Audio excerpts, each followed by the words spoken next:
Right, delighted to say I'm joined by Joel, another successful member of the Awesome Foursome, having completed the Limassol Marathon in under 4 hours. So congratulations, Joel. Thank you very much. We'll start off by asking what your feelings are now you've accomplished the Limassol Marathon. Relief, I suppose, because it wasn't the fact that, I was worried about timings or anything like that. It was more sort of just completing it and not knowing, what I was facing really. Whereas, John had previously done marathons, he knew, what the last 6 miles was like. Whereas for the rest of us, we hadn't really run such long distances. We've only sort of done 20 miles and 21 miles. So, it was a relief to sort of just get to the finish and know what it's like now. For sure. And what are your main memories of the trip?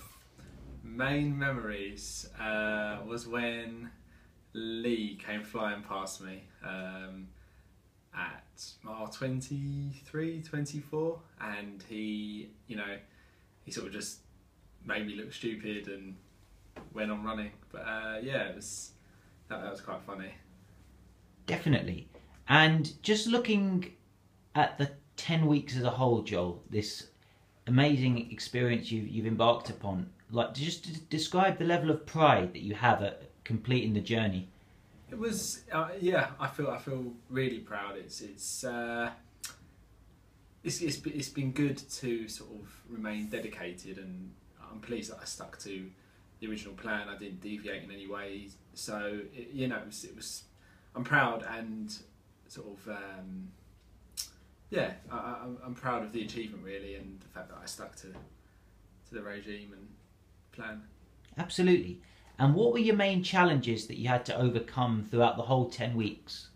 The main challenges trying to arrange trying to sort of stick to the plan whilst maintaining like a social life or various things like that. For example, on a Sunday where I had to run 20 miles, it took 3 hours, added to the fact that you have to allow time for stretching and eating and hydrating. It takes a big chunk of your weekend away. So that was probably the biggest challenge.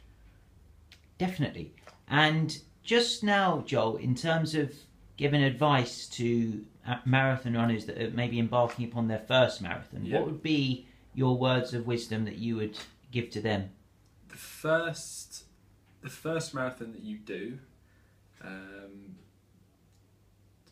think about the conditions. So, for example, if you're running a fairly flat first marathon, try and train on flat.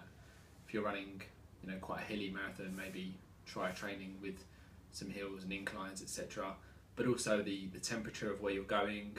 I remember in Limassol that the temperature was significantly hotter than where I was training in England. So you might want to take that into consideration. You don't want to be going somewhere that's so very different to where you are training. And I think stick to a plan, get a plan and make sure you stick to it instead of sort of changing it as and when you please. Definitely, that's good advice there, Joel. And for you now on your athletics career, what do you see as the next steps? Well, the plan was not to do anything, just sort of stay running, every week, short runs a couple of times a week. But a friend of mine who has seen that I've done my first marathon wants to do his first marathon, and he's proposing doing the Amsterdam marathon, I think in October, November. Yeah. And he wants to run that together. So I might be doing another marathon before I know it. So maybe training again for another marathon. Fantastic! Great that the legacy's continued, Joel. Yeah.